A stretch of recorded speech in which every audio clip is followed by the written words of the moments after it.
दुल्हन ने शादी के बाद क्या बना। शादी के बाद विदाई का समय था। नेहा अपनी माँ से मिलने के बाद अपने पिता से लिपट कर रो रही थी और वहाँ मौजूद सभी लोगों की भी आंखों में आंसू थे। उस समय नेहा ने घूंघट निकाला हुआ था और अब उसका विदा होकर ससुराल जाने का समय हो गया था। तो जैसे ही नेहा रोती हुई कार में बैठने लगी, तभी उसकी छोटी बहन रोती हुई उससे दोबारा लिपट कर रोने लगी।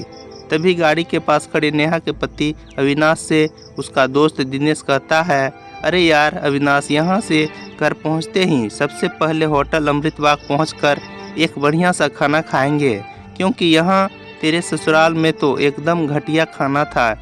ऐसा खाना तो हमारे यहाँ कुत्तों को भी नहीं खिलाते। तभी साथ ही खड़े अविनाश के छोटे भाई ने भी कहा, हाँ यार, यहाँ का खाना तो एकदम बकवास था और रसमलाई में तो रस ही नहीं था। ये कहते हुए वो तीनों ही जोर जोर से हंस रहे थे।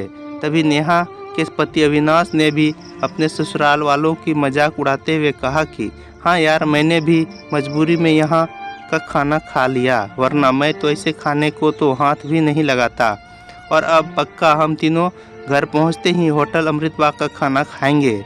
अपने पति के मुंह से ऐसी ऐसी बातें सुनकर नेहा कार में बैठती बैठती रुक गई और उसने गुस्से में सबके सामने अपना घूंघट हटाते हुए कार के दरवाजे को जोर से बंद किया और आंखों में आंसू लिए नेहा अपने पिताजी के पास चली गई और उनका हाथ पकड़कर उनसे ये कहा कि पिताजी, मैं ससुराल नहीं जाऊंगी, मुझे ये रिश्ता बिल्कुल मंजूर नहीं है।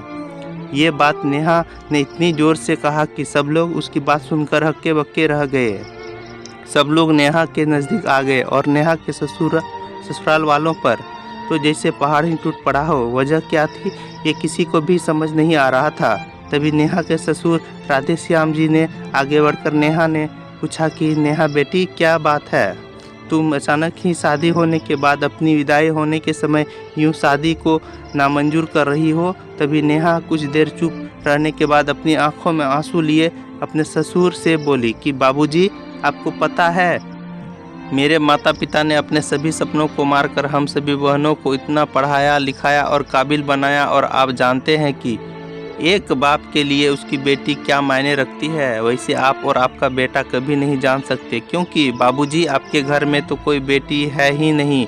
और आप जानते हैं मेरी शादी में आने वाले बारातियों के लिए खाने पीने की एक भी कमी न रह जाए, इसलिए मेरे पिताजी पिछले 3 महीने से रात को 2 से 3 बजे तक जगकर मेरी माँ के साथ ये योजना बनाते थे कि रसोइया कौन होगा और खाने में बारातियों के लिए किस किस तरह का खाना बनवाना है और बारातियों को कहाँ बिठाना है, ताकि कहीं किसी को बुरा न लग जाए। और शायद आप नहीं जानते कि मेरी माँ ने पिछले 1 साल से एक भी नई साड़ी नहीं खरीदी, क्योंकि मेरी शादी में पैसों की कोई कमी न रह जाए।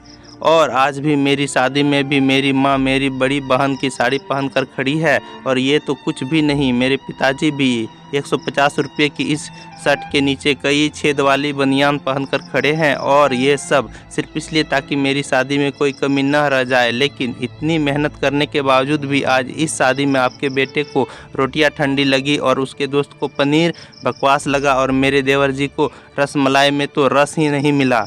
और मेरे पति अविनाश जी तो कह रहे थे कि वो तो ऐसे खाने को हाथ भी नहीं लगाते, बस उन्होंने तो मजबूरी में ही ये खाना खा लिया। अगर सब कुछ इन्होंने मजबूरी में ही किया है तो इसकी क्या गारंटी है कि मुझसे शादी भी ये अपनी खुशी से ही कर रहे हैं। कल को अविनाश जी ये भी कह सकते हैं कि मुझसे भी इन्होंने मजबूरी में ही शादी की है। और नेहा रोते हुए अपने ससुर से ये भी कह रही थी कि जिस माता पिता ने मेरी शादी में दिन देखा न रात, बस शादी की तैयारियों में लगे रहे, उन माता पिता पर आज आपके बेटे और उनके दोस्त यूं जोर जोर से हंस रहे थे और उनकी इतनी बेइज्जती कर रहे हैं। क्या आपके घर में माता पिता की इतनी ही इज्जत होती है? तभी नेहा के ससुर ने कहा कि बेटी, इतनी छोटी सी बात पर तुम इतना नाराज हो गई। तो नेहा ने अपने ससुर की बात को काटते हुए कहा कि बाबूजी, ये छोटी सी बात नहीं है। अगर शादी के बाद मैं भी आपकी इज्जत ना करूं तो आपको कैसा लगेगा? ये सुनते ही नेहा के ससुर ने शर्म के मारे अपनी आंखें नीची कर ली। तभी नेहा ने कहा, लेकिन बाबूजी आप चिंता ना करिए, हमारे अंदर हमारे अच्छे माता पिता के संस्कार है। किसी की बेइज्जती करना ये सब हमारे माता पिता ने हमें कभी सिखाया ही नहीं है। ये सुनते ही नेहा के पिताजी दयाशंकर जी ने आंखों में आंसू लिए अपनी बेटी को गले से लगा लिया और उससे कहा कि बेटी, मुझे गर्व है कि तू मेरी बेटी है और अब तू शांत हो जा बेटी, तुझे मेरी कसम, तू ने माफ़ कर दे और खुशी खुशी अपने ससुराल चली जा। तभी नेहा का पति अविनाश भी नेहा के पिताजी और नेहा से हाथ जोड़कर माफ़ी मांगता है और ये कहता है कि बाबूजी, मुझे माफ़ कर दो, सारी गलती मेरी ही है, लेकिन आज आपकी बेटी ने मुझे एक पिता की इज्जत करना सिखा दिया और आज के बाद मैं हर किसी के माता पिता हमेशा इज्जत करूंगा। तभी उसी वक्त नेहा के ससुर राधे श्याम जी भी आगे आकर अपनी बहू नेहा के सर पर हाथ रखकर कहते हैं कि मैं तो बहू लेने आया था, लेकिन ईश्वर बहुत कृपालु है, उन्होंने मुझे बहू के रूप में एक बेटी दे दी और वो भी इतनी अच्छी संस्कार वाली जो माता पिता का कभी इतनी सम्मान करती है। और अब बेटी, मेरे कहने से इन नालायकों को भी माफ़ कर दो, मैं हाथ जोड़ता हूँ तेरे सामने। तभी नेहा अपने ससुर जी के दोनों हाथों को पकड़ लेती है और कहती है कि नहीं बाबूजी, आप मेरे पिता के समान हैं, कृपया आप मेरे सामने हाथ मत जोड़िए। तभी नेहा के पिताजी दयाशंकर जी भी कहते हैं, समधी जी, आप मेरी बेटी के सामने हाथ जोड़कर कृपया हमें शर्मिंदा मत कीजिए। मेरी तो आपसे बस इतनी ही प्रार्थना है कि मेरी हमेशा आप मेरी बेटी को अपनी ही बेटी समझना और इससे कभी कोई गलती हो जाए तो इसे माफ़ कर देना।